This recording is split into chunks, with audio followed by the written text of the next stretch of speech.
about, over there. Yeah, it is, yeah. So he may come on, and let's hope so.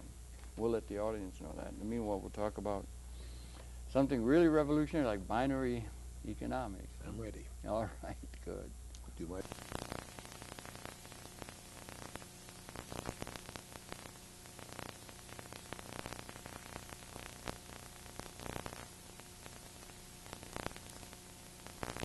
Welcome very much to Conversations. It's a pleasure to welcome to the program on this segment Robert Ashford. Robert Ashford is the author of a book. People who watch Conversations may be well aware of it.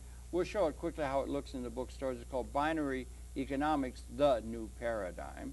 And it's an extremely interesting and relevant to read in terms of trying to get this world society, national society, onto a proper course. And we'll just say parenthetically that we had arranged with Mr. Robert Monks, who is a very important person who understands the markets and so forth, to come. He's due to come. He may come on the set as we talk, so be prepared in case he does arrive coming in late from LaGuardia Airport. And so Bob and I'll start talking now and then look for Mr. Monks if and as he is able to arrive on the set. Okay, Bob, we've done programs before. I wonder, maybe could you share a little of your own background, because you're involved with this binary economic thing that I guess comes out of Lewis Kelso, but share some of your own background and then let's talk some about economics. Well, my own background comes from a family that was always concerned about social justice and always trying to help everybody and bring everybody along. So I went to law school at Harvard, graduated there with honors, and went into the tax area. But it struck me that I was always in the process of helping the rich get richer, which is one thing to do, but I always had this concern for that there must be a better way. There must be a better way. We have all this excess capacity to do good, and somehow the market is disconnected. And so I was looking around for an idea, and I was introduced to Lewis Kelso, who has this theory called binary economics. Yes.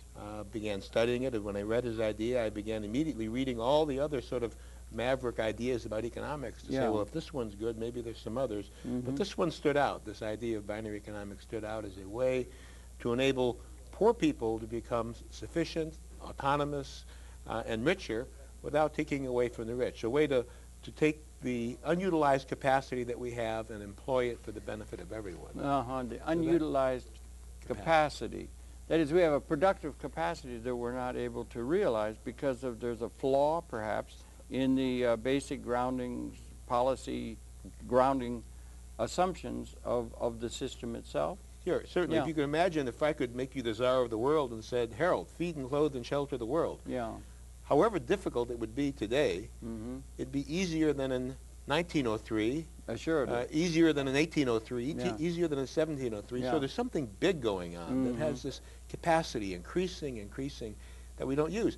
And if I were to say, well, no, Harold, you're still the czar of the world, but your job now is not to feed and clothe and shelter the world. Your job is to make more unutilized productive capacity. Just like the pharaohs loved pyramids, you love unutilized productive capacity. Well, we could make more factories that are idle. We could lay off more workers. We could create more and more.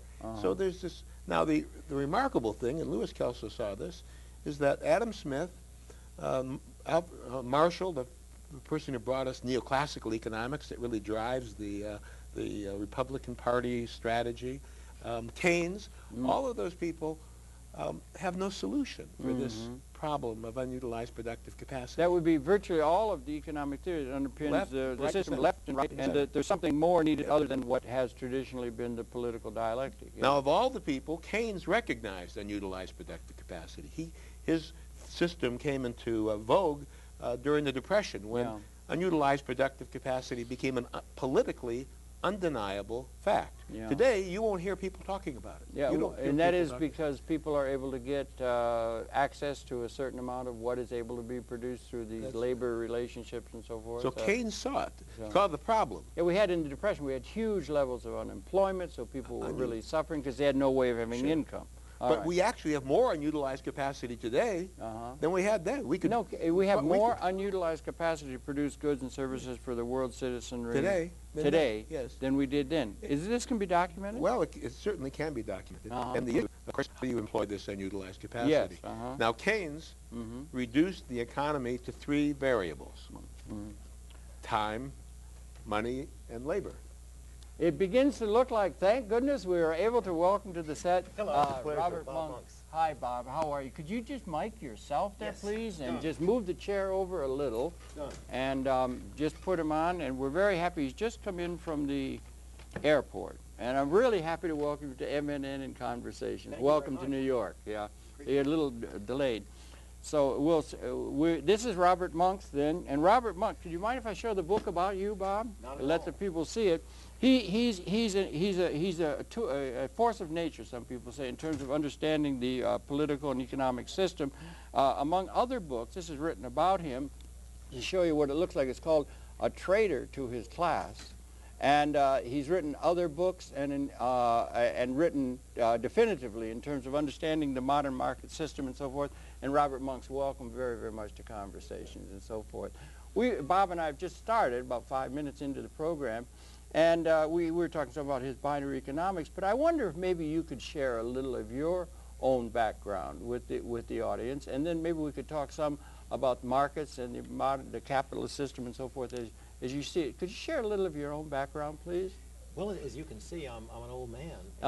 So I'm very lucky. I was born in the bottom of the Depression in 1933. So I've been able to have a lot of careers. I've been a partner in a law firm. I've been a candidate for the U.S. Senate. I've run a federal agency. I've run state agencies. I've run businesses. And I've written a bunch of books. Yeah, you were at Harvard also. You're both Harvard, I understand. Harvard Law, yeah. Yes. And you went to Harvard College also? I went to both Harvard College. And did you study at Cambridge as well? I did. Oh, you had a pretty good grounding in terms of education and Yes, so forth. I was And you've been involved with the markets and understanding that. And you have a group called Lens or something that you're involved with, the organization you're involved with. Could you share a little of that? For many years, yes, we have felt that there have been no owners of the public corporations that are traded on the big exchanges. And that the absence of ownership has created, first of all, a value opportunity, but secondly, it's created a lot of gaps. It's created gaps that are most conspicuously evidenced in recent times by the amount that CEOs pay themselves. That there really isn't any accountability. The person, I went to the annual meeting of Exxon last year, and as politely as I could, I addressed the CEO as an emperor, because I said to him that he had unaccountable power to an extent that no political leader has in today's world. Yes. And he's the nearest thing there is to an emperor. Yeah. And it's become, is this endemic to the system, do you think? We've had these revelations, Enron and so forth, that were revealed in these last few years and so forth. Is that an aberration that we've had these trouble, WorldCom and so forth, and there's great difficulty? And so forth? Or is there something structurally in terms of the system itself that has to be addressed in order for us to be able to get on the right track, do you think? It's a greed-based system. As a greed-based system, periodically, it's going to get out of control. Arthur Schlesinger Jr. has a wonderful theory of cyclicality between selfishness and selflessness in American history. And you go the last century, and you see Woodrow Wilson and Franklin Roosevelt as being selfless periods, and then the booming 20s and more recent times as being selfish. What is clear is that if you're going to base such an important element of wealth creation on a greed-based system, you have to have accountability. Yes. And it's the absence of accountability that creates for the real problems. And that, there'll be times when it's good and times when it's bad. It's been particularly bad this last 10 years. Yeah. There are a lot of places to point the finger at. It was bad. We had a great boom and bubble, the dot-com bubble and so forth, and we had options going. People were offering options and what. But by and large, when the dust settled, it began to look like a lot of people, whether Reed Motor at the top of the pyramid, did quite well. Some went off with some millions of dollars. A lot of people lost everything they had, the working folks and so forth. Well, I'm in the process of writing a book called American Oligarchs. And the only oligarchs aren't in the former Soviet Union. Oh, yes. We have our own oligarchs, do we? Well, if you stop and think about it, the 90s, the beginning of the 90s, a wonderful man named Bud Crystal wrote a book called Excess. And it said CEOs got paid too much. And that's just when they got started.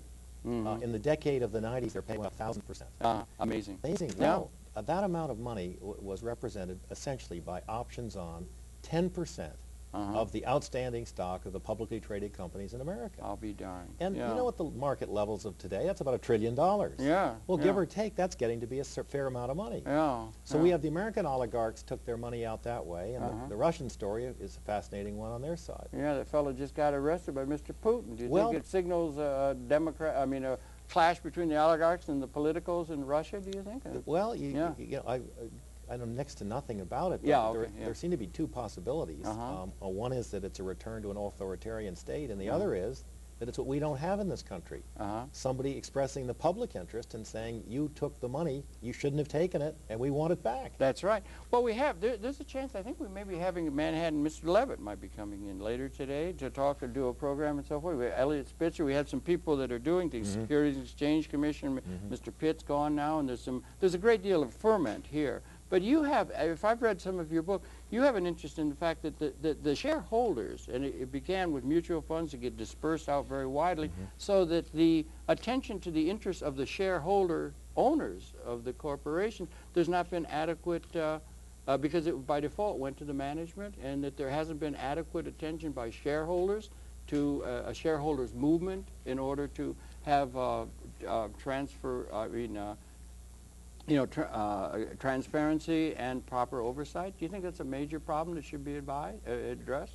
Well, welcome, Bob Ashford. As a professional economist would know far better than I, if 1 million people own something, nobody owns it. And there's a problem that is airily referred to as the collective action problem, and that means that everybody in a group would like to have something happen. Yeah. They would all benefit if something happened. Yes. But for an individual component of that group, it is never cost effective because he has to pay all the expense, run all the risk, stick his neck up and get it shot off. And he only gets an adequate share of the return. So, and then of course the conflict of interest in this area is one that makes the existing revelations look like Little Orphan Annie for breakfast. Really, yeah. Well, you figure that the owners are the huge financial conglomerates acting as trustees. Institutional. For the pensions. Right. Huge. So half of the Americans beneficially own it, but they own it through these hugely conflicted institutions. Mutual funds. Well, not as bad as those as the trustees of the pension funds. Oh, really? Okay. Well, I have an axe to grind because I used to be the federal official responsible for the pension system. Yes. And I was very much involved with getting this rule established. That they had to act. I said, my God, we finally got owners. You know, we got 100 institutions who have a fiduciary duty. They should do something. Well, they don't do something because of this collective action problem and because, frankly, of their conflict of interest in the government.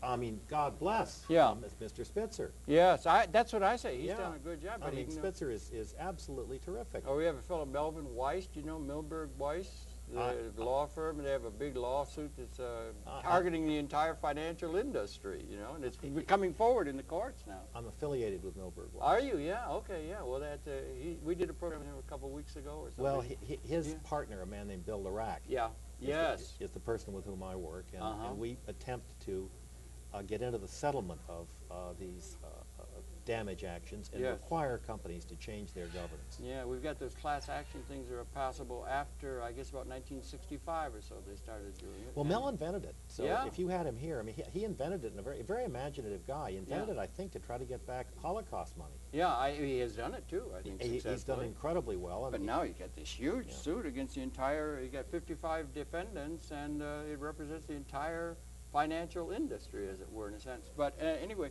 it's so if you were to tick off, in a certain sense, reforms that can be made, appropriate reforms, and also maybe go back because you studied the ministry, or No, my father was a clergyman. Your father was a clergyman, but you're interested in things beyond just the market. Also, the idea that the market must serve the broad common weal perhaps better than it has, and that's a large issue that should be addressed by people that are responsible for the system. I think that's something that is of great concern to you, is it not? It is. Yes. Did you go to Harvard? I did. Yeah, they're both Harvard Law. 69. Oh my Lord, a young man. Well, he's a youngster. Well, thank you very much. I'm coming up to my 50th reunion. Congratulations. And it's a habit at Harvard. Harvard's very greedy, and they want money. And you're supposed to give them a gift at these. Always give them a gift, but particularly at times like your 50th reunion. Well, I had an idea, and I said, well, rather than give them money, because I'd done quite a bit of that in the past, I'm going to give them the best wisdom I have. And so I wrote a letter, which I called To Harvard with Love. It's a wonderful letter. I read it. Thank you. Yeah, Excellent it's on your site. Yes, it is. You And sent it to me. I actually got an appointment with the president of Harvard, and I went in to see Larry Summers, and I presented him with To Harvard with Love. And Larry he's said, president now. Yeah. Larry said he just as soon have had the money, but Yeah. But there I'm trying to articulate what Larry Summers said. Yeah. He used a word, I wish I'd thought of it, but he's smarter than I am. No. He said, you mean we have to nourish the market? And I said, that's right. The market can't be more than what it knows. I think it was Larry Summers who also said he never knew anyone who went to fight for a rented car. That if people don't have ownership, nobody has yet gone to fight for a rented car. Well, the problem is, who is actually going to nourish the market in the sense of, if I own something, I am going to be inclined to maintain it, much like my owned car as against Larry's rented car. Yeah, right. Well, the trouble is, with no owners of publicly traded companies, there is, in effect, an impoverishment of the standards to which they're held. Yeah, that's a problem. Well, Bob here, Bob is involved. Have you had a chance to look at his book? I'm not have, sure. as a matter of fact. Yeah, that's Louis. Were you familiar with Louis Kelso at all and the ESOP movement? I see you knew Blasey. You knew Joe Blasey. Joe Blasey, yeah, and he had written on the ESOP movement and so forth. What do you think of all that? When I was the guy in the Labor Department running the pension system, we had a hearing in San Francisco, and through an incredible stroke of luck, I called Louis Kelso, and I had a whole evening with him. Oh, right. And I got four books from him he gave me that night, and it was one of the great privileges of my life. Capitalist Manifesto? Yeah, Capitalist Manifesto. Isn't that a The great New book? Capitalist? Is it the New Capitalist? Two-factor theory? Yeah, and I very much enjoy Louis Kelso. And of course, the great irony was that he lived long enough to have huge commercial success for his idea, but for all the wrong reasons. You think? Yeah, okay. It hasn't been able to be implemented as a system.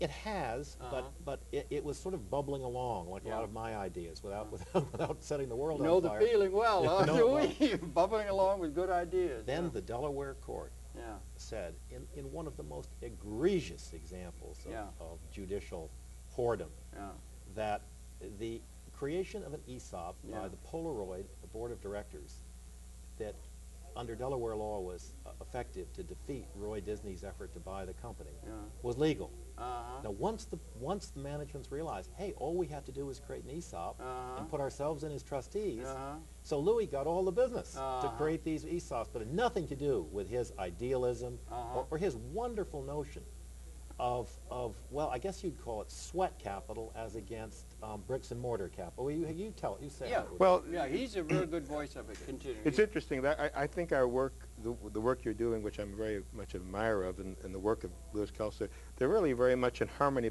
but in the sense they're complementary. You ever go to a doctor and says, well, this medicine will work on this part of you, and then there's another medicine, and it works sort of in an entirely different way. And I think that's a part of what we're talking about. Many people don't realize that the ESOP it's like one leg of a table. I have a concept. It's called a table. And let me, for the audience, say, an ESOP is an employee stock ownership plan. Which has a system of trying to give ownership to the employees of corporate entities. It's like one leg of a table. So, and of course, there are those that say half a loaf is better than none. So he got the one leg enacted, and then the table doesn't stand up, or it can be perverted. And people, there are actually 6 different pillars on the binary approach, and they work really in tandem. Now, I know that you're a admirer of Burl and Means. Yeah. And one of the things that Burl did after he wrote the great. You know, I never met him, but I always pronounce it Burley. You may be right. It's sort of like trying to pronounce Latin. You know, nobody Adolf? knows. Maybe Adolf A. Well, I'm going to take your. Right, I've seen the name. I'm not sure. I'm going to say Burley. I'm going to say Burley. Since you say Burley, I'm going to say Burley. You're probably right. I don't know. But Adolf. Adolf, but he wrote another book called New Directions for a New World in 1940. And there he said that he went beyond the problem of diffuse ownership and the separation of ownership from control. And he observed that there are 2 remarkable discoveries that have been underrepresented. And he says, I cannot explain how important they are. One was the work of a man named Harold Moulton, who was an economist. Harold Moulton was the head of the Brookings Institution. Yeah.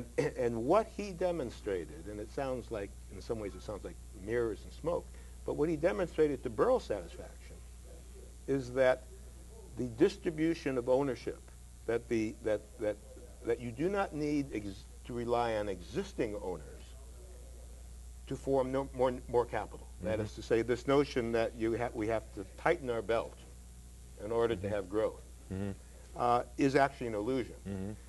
Louis Kelso seized on that observation because he was a teenager during the Depression, and he saw trains going by his mountain town in Colorado.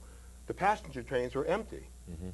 And the freight trains were full of people roving the country looking for work. And he focused on this problem of unutilized capacity. I got you. So in a sense, where I think the work, what he recognized, and it's a revolutionary concept, is that the distribution of ownership has a potent relationship to economic growth.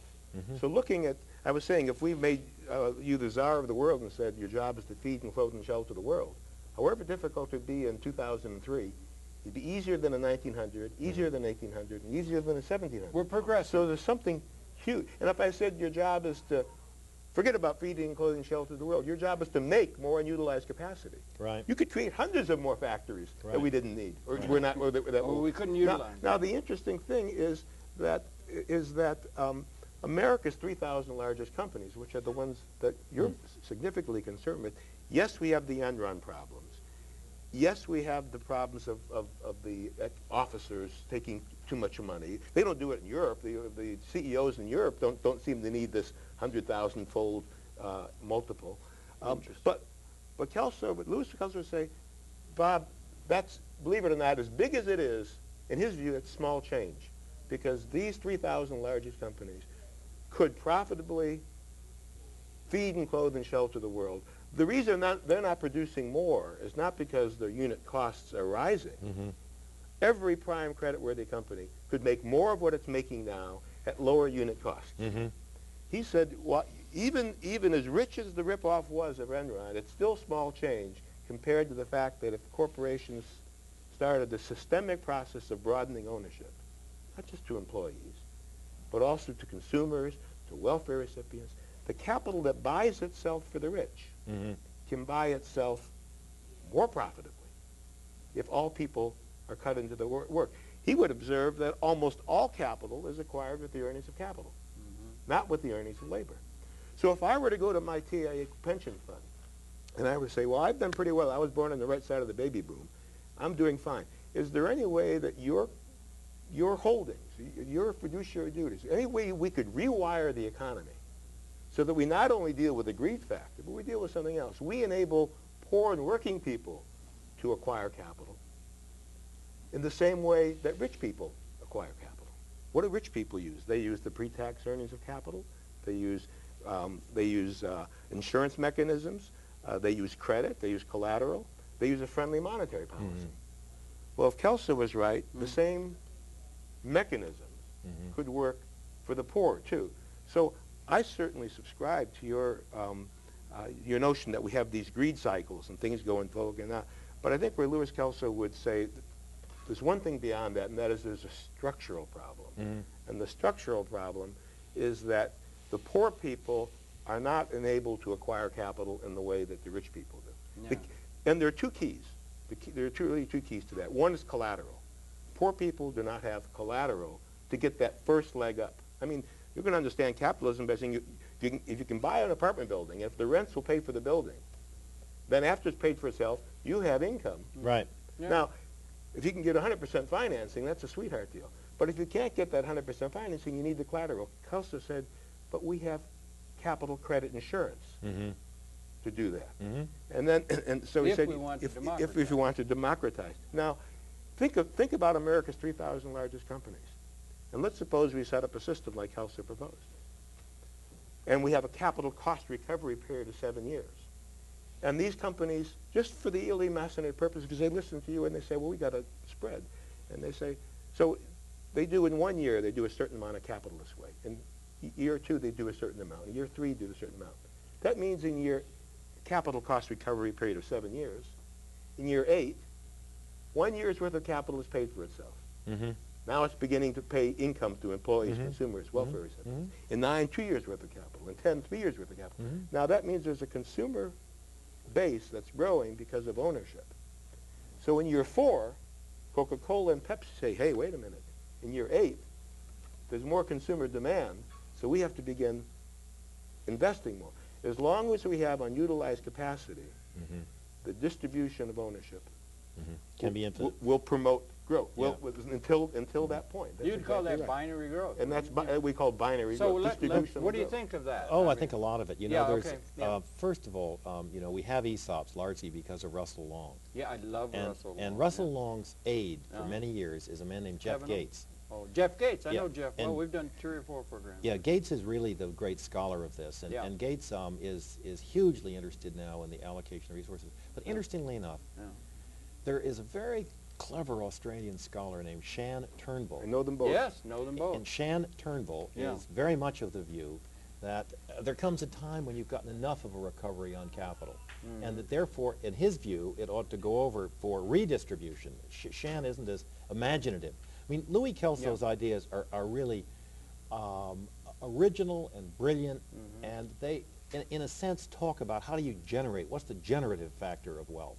And none of, the others are talking about redistributive factors. Yeah, very much, One of the problems, of course, is that, you know, our corporate system isn't just a matter of economics. It's a matter of power. Yes, it is indeed. And I find in my work that, you know, even though I try to be polite and reasoned and well thought of, it happens that I'm talking to people who like the way things are just fine. Well, and as far as they're concerned, changes, and specifically changes along the line that I'm talking about, are not going to make life better for them. And they have a lot of power. And so what you end up with is absurdities like the Exxon annual meeting where, you know, this guy says, you know, you have 3 minutes to talk. Yeah, that's right. Yeah, and I mean, it's ridiculous. Soundbite time. Yeah, and there are policemen up on the podium, and I mean, you know, just ward you off physically. My briefcase was taken away from me going in. I mean, it's just. Well, it's kind of, there's a bit of paranoia. People, there is a lot. It's in the air. Is it? Is there a sensing by the general public or the leadership that there is something needed? Bobby Dylan, the singer, used to say there's something blowing in the wind. No, well, what I'm talking about is a pretty narrow phenomenon. Okay, And what it is the power of the CEO and the modern American company is utterly contrary to our sort of democratic myth. And we use all kinds of words, like we talk about there being such a thing as an independent director, which, you know, is an oxymoron. And we talk about electing directors. Well, when you talked about electing members to the parliament of the Soviet Union, used to laugh when they got 98% of the vote. Or Albania. Or Albania. Yes, well, right. that's exactly the process by which we, quote, elect directors. They're not elected. And so we have a myth using the language of democracy to obscure the fact that it's a very autocratic system.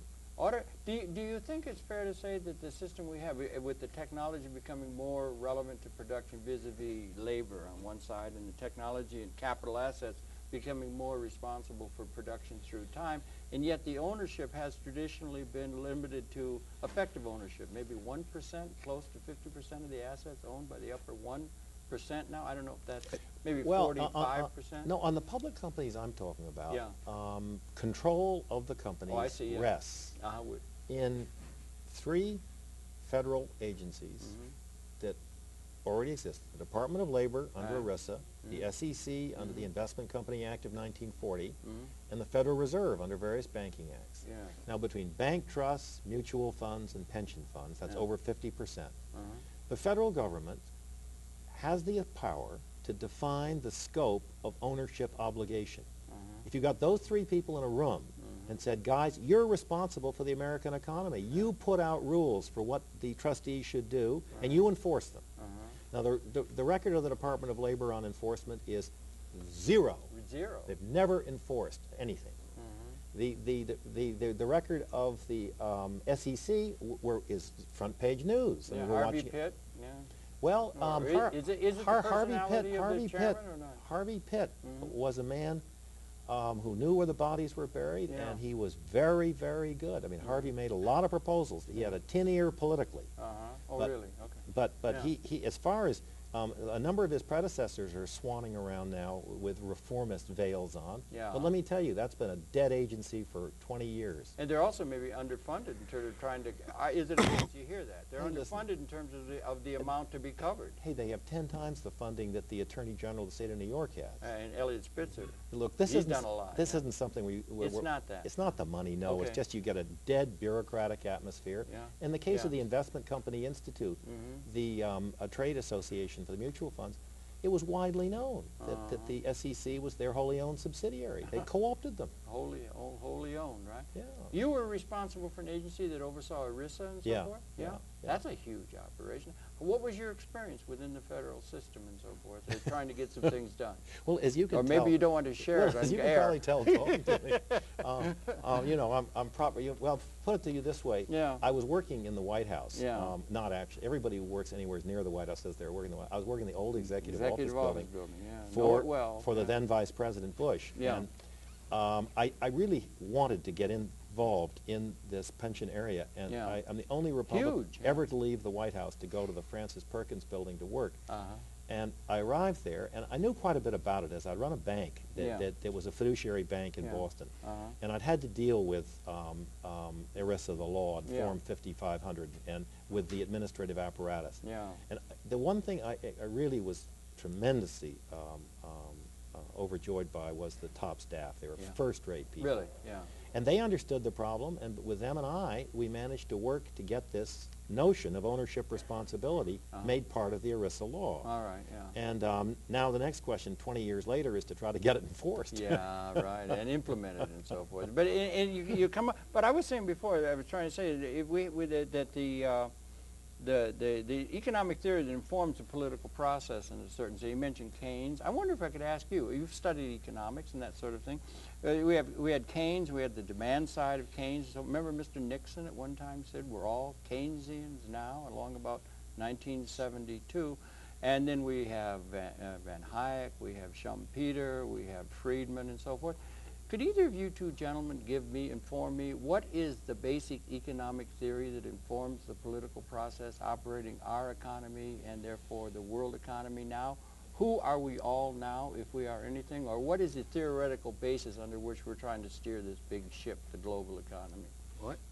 I have my own. I mean, I would like to see Lewis in there, you know. And I think the issue of theory is really very important. It would seem to me that we operate on a mix of Adam Smith's theories, classical, the neoclassical theory, and the Keynesian theory. Those are the three theories that we operate in. Now, from Kelso's point of view, they all share one thing in common, and that is that the distribution of ownership has no important bearing on the employment of unutilized productive capacity and growth.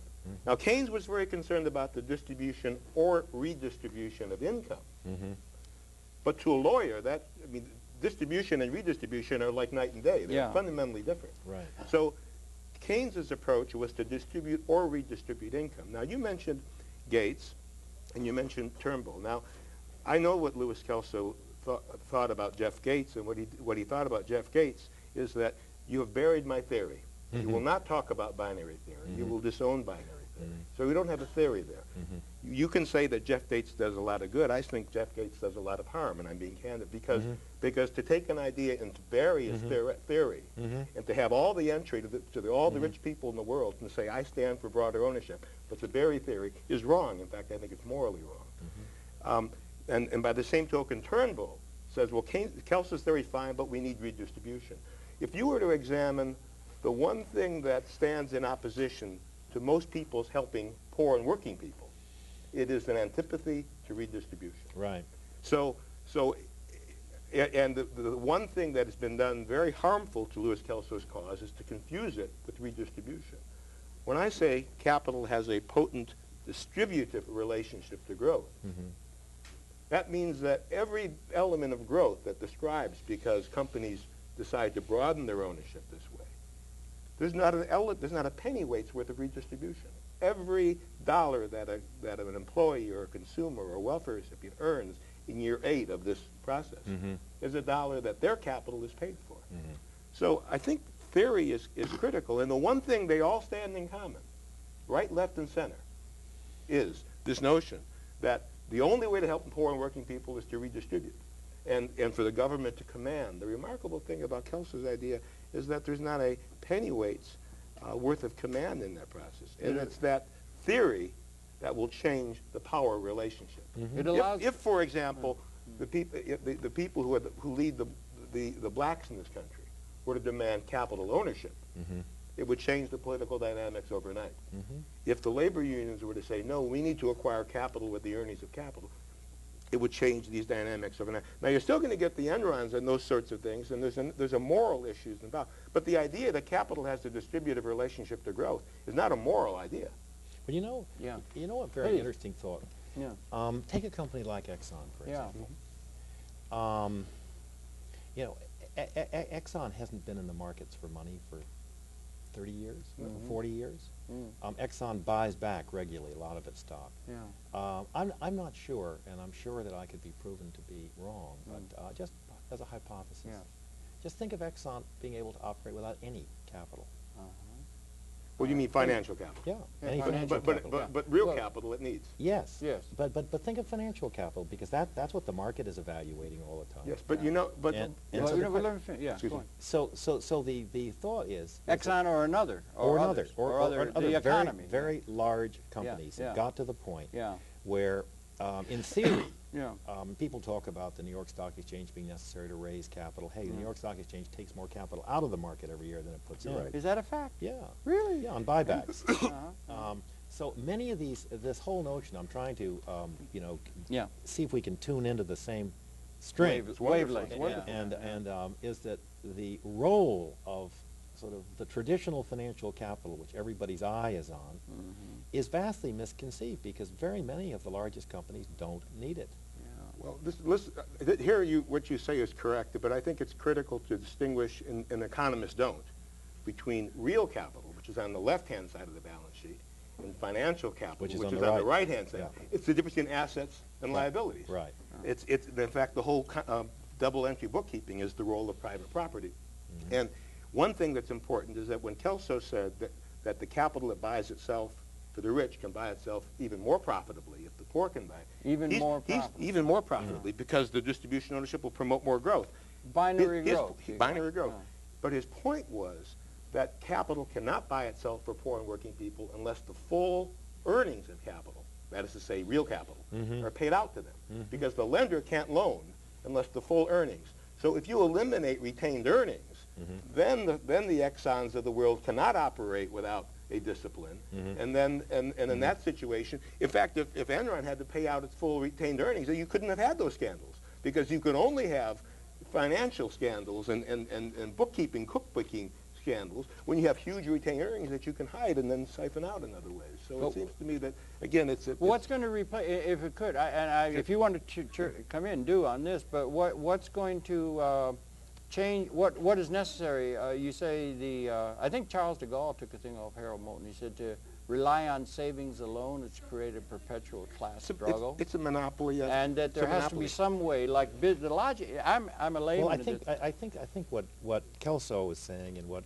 we've been hearing for quite some time, is that these redistributive theories are fundamentally wrong. They're certainly zero sum. Exactly. They're talking about a finite amount. If I get something, you lose something. Yeah, that's right. And what experience has demonstrated beyond any possibility of being wrong is that there is a generative possibility here. That's the magic of the whole thing. And the reason why we don't have generative capital is back to my, I'm sorry to say, perhaps somewhat paranoidal notion of power being in the hands of people who are very pleased with the present system. Yeah, that's right. Yeah. Well, I think Louis XVI and 14th and 15th were pretty pleased with the feudal system that had worked for 500 years in Europe before we had a revolution in the United States and that sort of thing. So these kind of moves, it may be that we have an alteration of things on that dimension that is being signaled by the events. we're becoming extremely capable in terms of producing capability. And if we could get to a system that would be able to be building on distribution of an previously unused capability, rather than redistribution, where you're taking from some to give to the others, you would have the framework by which those who are responsible for the historically inherited institutions would, in the end, perhaps, there might be a lagging indicator in terms of a sort of mass movement or something of that sort, would be able to have their paranoia assuaged and be able to say, okay, we begin to see, yeah, that we might be able to have a non-zero sum kind of answer in a large systems way.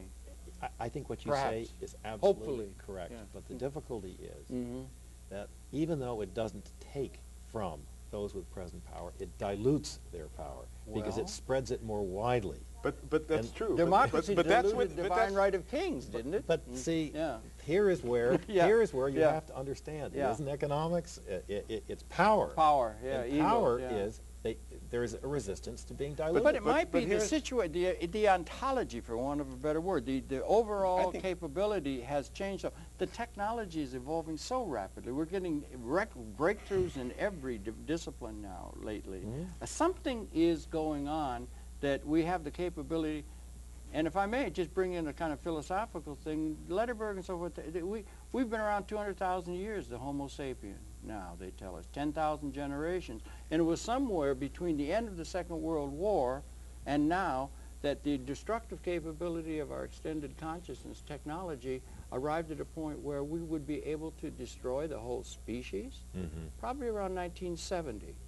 Now, that's an existential thing that we should address, a situation, and that it might be that we're getting to where we'll be able to take care in a systems way. Bucky Fuller pointed that out, that the technology is growing so quickly with good design that we would be able to be transcending some, in a systems way, of the ironclad laws of scarcity which it held true for 10,000 generations. We may be at a time of qualitative transformation that intellectuals, perhaps not business leaders or perhaps not that, but intellectuals should be taking account of these very large transformative things that are going on in the evolution of this system, planet Earth. Is what. Do you think we might live in these kind of times? Yes, I think we might. I do too, and I think we're falling down and not potential. coming up with an alternative that is relative to what the future offers, rather than what we think the past permits. You see, where we differ, and we have so much, we share so much in common, is, and I'm sure you would agree that at least our founders had this notion that power follows property, and maybe there's a limit to that, but just the idea that capital can buy itself for everybody changes the dynamics. The fight between right and left is a fight between trickle down or redistribution, and those are the only two heads that come to the table. If it were understood by everybody, if it were understood that there's a third way, and that the rich are standing, not I mean the rich, but the people in the power, that they're standing in the way of producing more, not because it wouldn't make everybody richer, but because they like their concentration. If they were forced to rationalize their position that way, rather than to rationalize their position by saying, but redistribution destroys growth. Or perhaps the if that understanding, or perhaps the power of the idea would change the dynamics of the debate. You're right. It's a question of but we haven't presented them with an alternative. But you were saying the same thing. Yeah. It's a matter of asking the right questions. Yes. Yeah. Or it's a vision thing, as they say, in a certain sense. And perhaps the intellectual community hasn't provided a paradigm that is large enough to be incorporating these issues that are legitimately in their mind. I mean, like a dialectic pattern. I suppose Louis XVI would have been a little bit upset with some of the ideas that Tom Jefferson and so forth, particularly when it came down to the fact that these people are going to make a big change for the masses, but it's going to require that we cut off your head. And if you provide something where they're going to be able to see that they will be able, it'll be in keeping with the best that they have, but it's not some sort of a pattern, understanding things differently, so that it's not a dialectic where they are going to lose that which they had. They will be able to better. If you could get to that, then you would have a chance for there being some sort of a qualitative transformation, perhaps that is required by our fulfilling our role in this little small part of the universe. I mean, there were a time of qualitative transformation is the thing but it would come from the intellectual community. The intellectual community has fallen down because they don't think system. They don't think of the whole system, they think it's specialized. Right. I don't know. But maybe you could. Well, I think it's win-win. Yeah, it can be. Yeah. That's Robert Wright has that non-zero sum book. That's an interesting book. Every time the sun rises, the free lunches stream down on Earth. Yeah, I mean, that's right. Yeah, that's right. The idea that the idea that we have this finite. That it's finite, but the one thing that keeps binary economics as an idea suppressed is the resistance to the notion that the mere broader distribution of ownership has a growth potential that eclipses all of our other growth potential. Now, the reason this idea, Kelso wrote his book with Mortimer Adler in 1957. It rose like a meteor, sunk like a stone. It was never answered in print. And it was not until the 1990s that it began being looked at as a distinct paradigm. Now, I'm not a big conspiracy theorist, but it would seem to me that the one thing that the right and the left and the centers share in common is to eclipse the importance of broad ownership. Because as long as we can do that, then we're going to fight between the trickle-down people and the people and the redistribution people. And they're the only people that have a place at the table. And the power structure would change. Well, yes. There's a piece in the puzzle that I must say, along with a lot of other things, I don't really know enough about. Yeah. And that is this. Is there something about the nature of adding value in running an enterprise that places a premium on centralized authority? Yeah. Big question. I mean, when and you mentioned earlier about the framers and the property base of it. Yeah. We knew we weren't going to get Napoleon. We knew we were going to get inefficiency, but we, on the political level, we're prepared to say inefficiency is better than any alternative. We don't want anybody having too much power. Now, in the economic area, we conspicuously, the word corporation isn't mentioned in the Constitution. That's right. And we conspicuously don't have, as part of our sort of national ideology, there is no ideology for the corporation.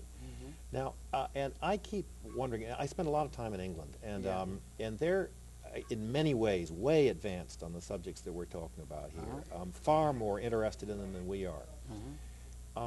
And yet, their businesses aren't as competitive as ours. Right. And I keep thinking, is it a necessity to have a competitive industry that you have autocratic leadership? Well, what do you think? Where does your musings take you on that big question? Basically, I think the General Electric company was a fairly mediocre, you do, run company. Even with Jack Welch? Before they got Jack Welch. Yeah, right. Yeah. I mean, they missed televisions, they missed computers, they missed nuclear energy. That's interesting. Well, I mean, God, they missed everything, and you got one guy. Can make a difference. Well, that's. I hate that. I understand. I don't like it's like the star. It's like the star system in movies or something. I can tell you what Louis Kelso would say. But Michelangelo was pretty good with a hammer and chisel That's true. and a piece of marble, wasn't he? I mean, there are quality differences in the arts as well as in other things. Yeah. I think I know what Louis Kelso might say about this, and that is, when he was talking about participation in capital ownership, he was talking about the full return on the earnings of capital. That's what he meant by participation. His frontline concern was not whether employees control where this was or that was. Now, he was also a person who believed in enlightened management. And sometimes you need sometimes you need an autocrat, sometimes you need a communicator, sometimes you need a coordinator. You need all those talents. But his view is that the gains or losses from choosing the right kind of management are small compared to the gains that come from broader ownership.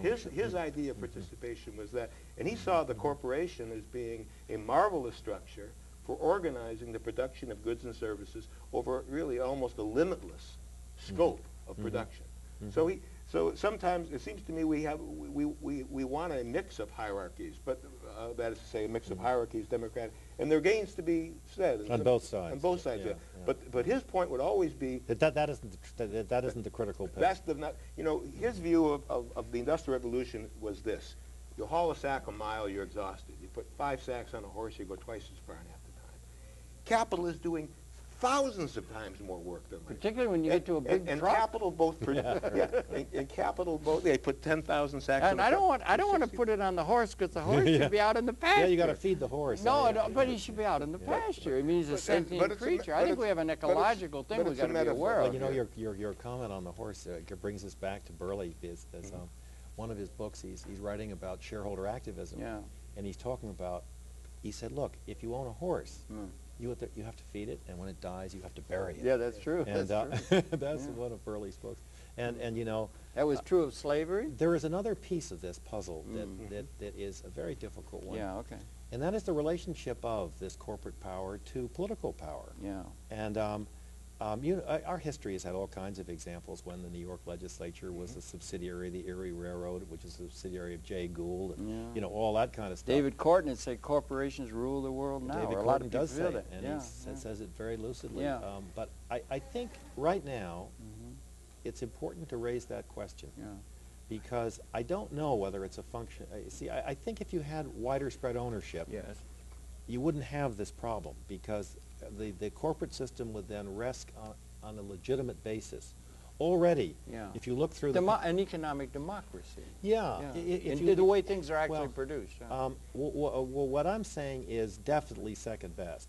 If we could do the Kelso world, that's best, which is essentially to reward the providers of value with ownership, and to have ownership based on not just capital value, but value of all kinds. That then means that everybody is invested in the economic system. So I think at that point, I'm less worried about, you know, a corpocracy or corporatism. But under our present system, and perhaps it's just that the president, you know, has such conviction of being right. Our present president. You know, Saul on the road to Damascus doesn't have any doubts. Yes, right. And you know, they have people there who, you know, are oligarchs. They have people. Those are strong terms. Oligarchy, plutocracy. Well, I just do use they it apply? Because it is good to sort of. Those terms don't apply structurally to our system. Well, nationally and internationally. I can't say they're indigenous. I mean, they're not indigenous, but are they characteristic of the present moment? Yeah, I think they are. They're indicative of what the reality this is the point I was. That's a problem. I was trying to pull together a few of the thoughts we had. Is that. That sort of in an oligarchic system now, where the power is in the corporations. I mean, the government's in debt. It can't, you know. As far as the eye can see, we've got deficits again. I mean, you know, they want to bail out Boeing, but they haven't got the cash, so they're going to borrow the money. You know, I mean, endlessly evidence of Isn't it amazing? Whereas the corporate system has a lot of money, and so we're beginning to make decisions. You know, there are companies now who will do your military work for you if you hire. That's right, private sector. Yeah. Well, you know, it's a lot easier. Hire an army. Yeah. Well, you don't have to go out on the hustings and face people whose kids you've killed. Yeah, that's right. It's a lot easier. And we have all this stuff with the cyber stuff coming too, and the input and software programs that can do fantastic amounts of input to the productive process. They just had a thing in the Times the other day, and a mass scale. I was talking to Bob in the cab coming over. Mass scale, where you go to check out at a counter somewhere or something, and massively that work of the checkout person is being taken over by systems that are like Easy Pass. We don't really know where that's leading. No, but there's a lot of people who are engaged in employment by being essentially a toll taker with a system that might be able to be. So do you think there's a problem? I would ask you, do you think there's a problem that some people see that with the technological advance that there could be an added displacement to where it's really serious of labor in the productive process? And we have the Employment Act of 1946 as our basic policy grounding statement, and that we're going to distribute income to the mass of the people by their having an employment relationship to where capital assets are becoming increasingly responsible for production, and that there's a mismatch at a structural level in that, or what do you think? I think there could be technological displacement of labor en masse. I'm sort of, if you don't mind my misusing Joseph Schumpeter, but but I creative think, entrepreneur. I mean, I think jobs are always going to be destroyed. They're always going to be displaced. But I'm very optimistic. You think they'll be recreated? Absolutely. You do. Absolutely. Okay. That's a basic question. Because I think there are so many things I mean, look. I mean, we've discovered more, in the last 10 years than they discovered from the beginning of time till then. There are so many opportunities to be developed, to be exploited, that I think the opportunities are vast. Okay, good. Well, yeah. Well, Go ahead, jump in, I have to by all means. say, I always try to say what I think Louis Kelso would say. The purpose of the Industrial Revolution is always to do more with capital and less with labor. So that if you look at the total pie, labor's input is like what happens when you load sacks on a horse or a truck or something. So even though with a growing economy, there may be more jobs and more employment, labor's participation in the total process has to shrink if Kelso is right. So I think we're just fundamentally at odds there. But I wanted to say one more thing, and that's Louis Kelso, we're coming down to soundbite time. We're coming to the end taught of the me two program. things. Yes, one is that capital has a potent distributive relationship to growth. The other one is the understanding of democracy. The essence of democracy for Kelso was universal individual participation. Universal individual participation. In the labor process, that means everybody has the right to work. In the capital process, everybody has the right to participate in ownership. And without that, you don't have democracy. I'm terribly sorry. We've run out of time. It's a little truncated. Bob Monks, thank you very much for coming in. You're an inspiration. Thank you. And thank you, Bob, for coming in and everything. And I think there's an important place for the media, for these discussions to be discussed in the media where there isn't necessarily a responsibility to immediate power structure, so these ideas might be able to be discussed more appropriately. And happy to have been able to try and do that on this program. It's been your pleasure at the Perceptions. On my far left, Robert Monks. We'll have an address you can go to get at his website and so forth. It's well worth visiting. He's done incredibly important work, understands in a systems way problems. On the immediate left, Bob Ashford, Robert Ashford,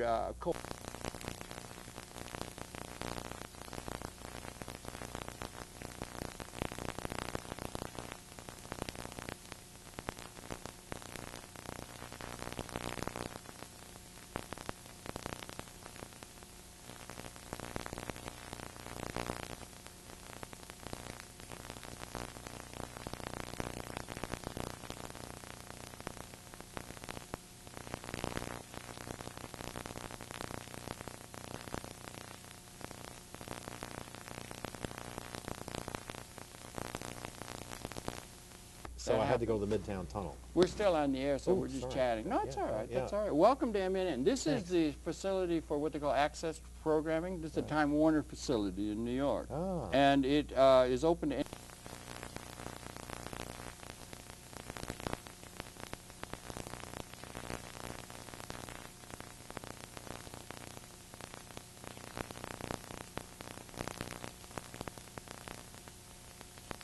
country. Happily now, here, we're also, as we play it on the cable television system in Manhattan, it's also streamed to the Internet. So this will be going out to the Internet. Oh, that's terrific. Monday next. It should air Monday. And so welcome to public access. Well, that's terrific. I've been doing this for I live out the end of a dirt road for about 2 miles. Do you have cable? I put a